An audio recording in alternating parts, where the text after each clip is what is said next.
qu'on consomme est énormément responsable de l'image qu'on a. La culture est devenue une ère de jeu. Et comme dans bien des jeux, il y a des gagnants et des perdants. En fait, les réseaux sociaux, c'est le reflet de ce monde. Il faut vraiment mettre à jour son mindset. En fait, ce qui peut être une source de découragement, de frustration, de peur, de tristesse, ça peut être une opportunité et une source de richesse.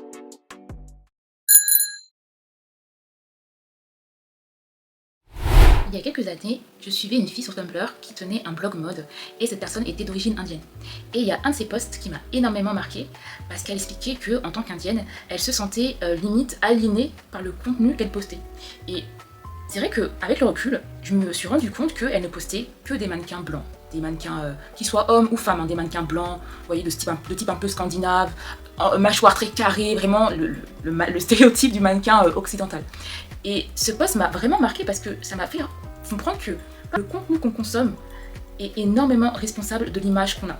Surtout pour nous qui sommes des femmes, comme on dit, racisées, des personnes en tout cas qui ne correspondent pas au modèle de beauté imposé sur à peu près la planète entière. Et j'ai l'impression que dans la mesure où on est dans un monde de plus en plus connecté, ultra globalisé, où il n'y a absolument, en tout cas virtuellement, aucune frontière, la culture est devenue une ère de jeu. Et comme dans bien des jeux, il y a des gagnants et des perdants. Donc les gagnants, ce sont ceux qui se retrouvent, on peut dire, au-dessus du panier, qui grattent la plupart des bénéfices.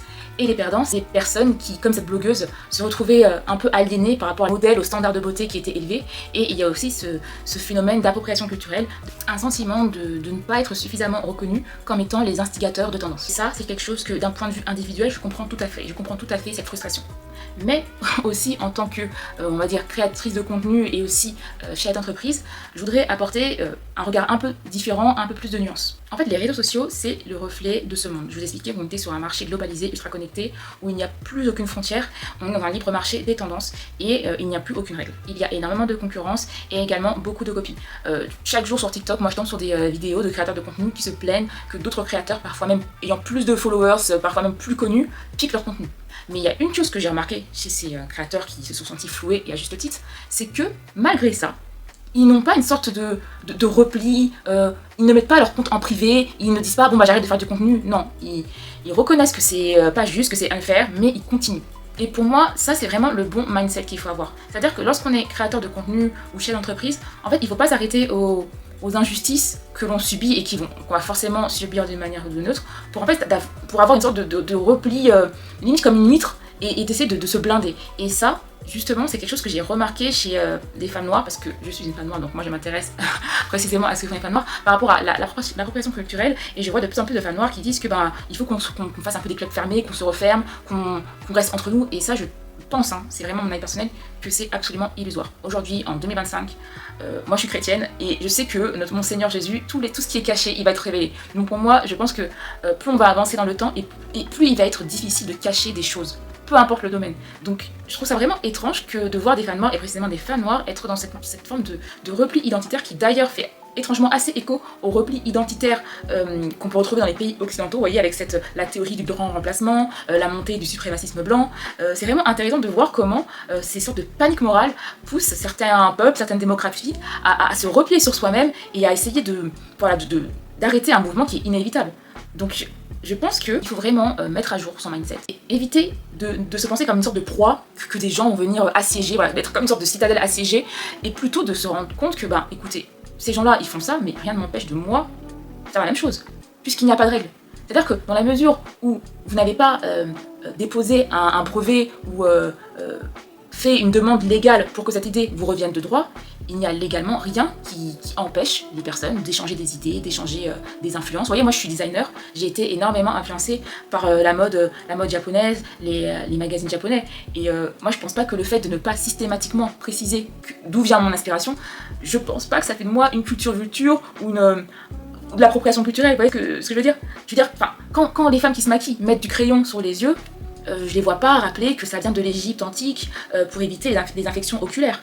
Quand les femmes mettent du maquillage, je ne les vois pas rappeler que ça vient de la Mésopotamie et qu'à l'origine c'était fait à base d'algues et que... Vous voyez? Donc c'est pour ça en fait je me dis mais en fait où placer la limite, où placer le curseur, parce que la culture c'est pas aussi une question de peuple, de corps de peau, c'est aussi une histoire. Donc où est-ce qu'on passe le curseur? Est-ce que dès qu'on fait quelque chose on a envie de rappeler l'origine de ces gens-là, des fois des peuples qui n'existent même plus? Pour moi c'est vraiment illusoire et... je pense qu'avoir ce repli, cette rigidité mentale, ça va plus créer de la frustration et de la tristesse et de la rage qu'autre chose. Enfin, moi, j'essaie vraiment justement de changer mon mindset et de voir, ok, où sont les opportunités, comment je peux me servir de ça pour en faire quelque chose qui, qui va être intéressant pour moi et qui va me tirer vers le haut. Et je pense que ça, c'est un mindset que tout le monde devrait avoir et que certaines personnes ont compris. Et moi, ça me rend un peu triste de voir des femmes noires rester bloquées à ce stade de repli identitaire tribaliste. D'autant plus que, selon moi, ce genre de repli identitaire trahit un sentiment, et c'est la peur. Je parlais tout à l'heure des replis identitaires dans les pays occidentaux. Le grand remplacement est né d'une peur existentielle de ces peuples-là qui ont peur d'être remplacés par d'autres peuples. Donc pour moi, toutes les formes de repli partent de la peur. Et je ne sais pas si les personnes qui revendiquent un retour au secret, à l'entrisme, se rendent compte de ça. Enfin, pour moi, c'est un peu un CSC. Ça montre que elles sont flippées et elles veulent trouver des moyens de cope avec cette peur, en fait. Donc moi, en fait, j'aurais envie de conseiller aux créatrices noires de vraiment pas se laisser influencé par la peur et de justement appréhender le monde comme une mer d'opportunités. Vous voyez, on est dans un marché global et je pense qu'effectivement ça fait peur. Ça fait mal à la tête on est hyper connecté, tous les jours il y a des trends. Ça je comprends, que ça fasse peur. Encore une fois, je suis une personne, je suis Yona, je suis une individualité. Je comprends ça, je comprends d'où ça vient. Mais là, j'essaie de parler en tant que chef d'entreprise et moi, je trouve ça dommage que des femmes noires qui se présentent comme des créatrices de contenu et que du coup, c'est un peu d'entreprise. Pour moi, les influenceurs, c'est une entreprise individuelle, quoi. Ils ont c'est eux leur propre marque, quoi. Donc, moi, j'aurais envie de dire que justement, puisque vous vous représentez vous-même, voyez le monde comme une entreprise et voyez le monde comme des opportunités à saisir et que rien ne vous empêche, vous, de saisir les mêmes opportunités que les gens dont vous sentez être les victimes. En fait, ce qui peut être une source de découragement, de frustration, de peur, de tristesse, ça peut être une opportunité et une source de richesse. Tout dépend en fait de ce que vous en faites. Là, je vais vous parler de la métaphore de l'œuf et de la pomme de terre. Vous voyez, l'œuf, quand on le met dans une casserole chaude, bouillante, il durcit et la pomme de terre, elle se ramollit. Pourtant, les deux, on les a mis dans une casserole d'eau chaude, c'est la même chose. Mais ils ont réagi différemment. Vous êtes pareil. Si vous êtes vraiment intelligent, vous allez adopter un comportement qui va vous tirer vers le haut et pas un comportement qui va être dans le bad, dans le repli, parce que ça, clairement, je pense que ça va aller nulle part. À vous de faire votre choix.